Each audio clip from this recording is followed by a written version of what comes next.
HarperCollins presents Under a Summer Sky, the Skye Sisters Trilogy by Sue Moorcroft, read by Helen Mcalpine. Prologue. 9 years ago, Suffolk, England. Thea's heart tried to claw itself out of her chest as she stooped over the motionless figure sprawled in the road. His yellow visibility vest looked jaunty in the sunlight, but his face, where not bleeding, was grey. One leg was twisted through the frame of a crumpled bicycle. Panting as if she'd run a 4-minute mile, she gabbled into the phone in her sweating hand. "I need an ambulance to Ingham Road, just outside Wordwall." Her voice trembled as she blundered over whatever the operator was saying on the other end of the call.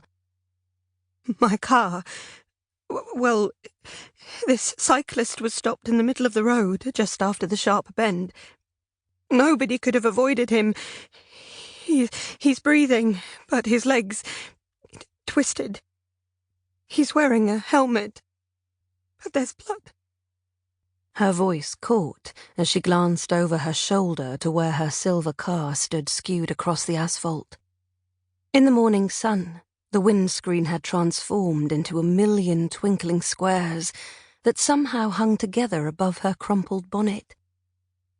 The voice in her ear was asking patient questions. Finally, Thea managed to tune in to answer some. "I'm alone, apart from the cyclist." "Yes. I'll stay till the police arrive." When the 999 call ended, she crouched beside the cyclist, stomach rolling at the raw flesh of his ruined leg.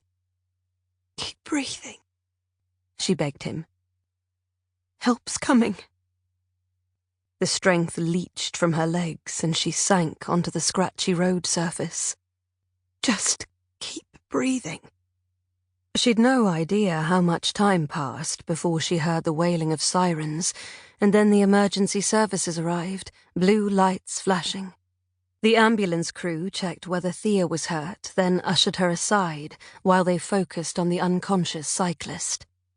A police officer, a woman in her 30s, fair hair pulled into a knot, crouched beside Thea. Thea barely gave her time to speak. "He stopped in the middle of the road around the bend. There was no way to avoid him." The police officer gave her a keen but not unkind glance. "And it's your car, is it? Were you driving? Did anyone else see what happened?" "Yes, it's my car." And on a quavering breath, "I was driving. I was alone. I don't think anyone else could have seen."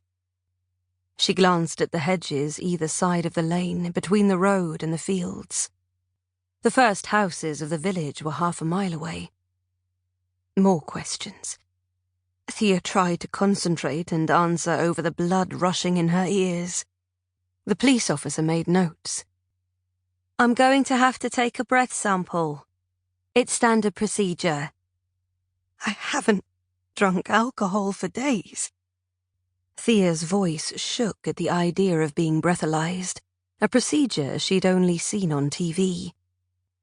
The police officer smiled reassuringly. "Then you've nothing to worry about. Just standard stuff."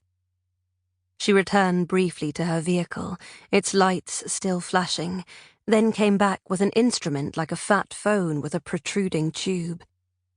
She held it towards Thea's mouth. "Just blow in the mouthpiece. Keep blowing. Keeping blowing. That's great." After a few moments, she turned the device towards Thea, exhibiting the green light. "Thank you. You've provided a negative sample." After checking Thea was okay to be left, the officer crossed to the ambulance crew. Thea, light-headed from the blowing as well as the shock, heard her whisper, "Did you recognize her? She stars in that garden competition show on TV." She shivered. She was no star. Garden gladiators Sample complete. Ready to continue?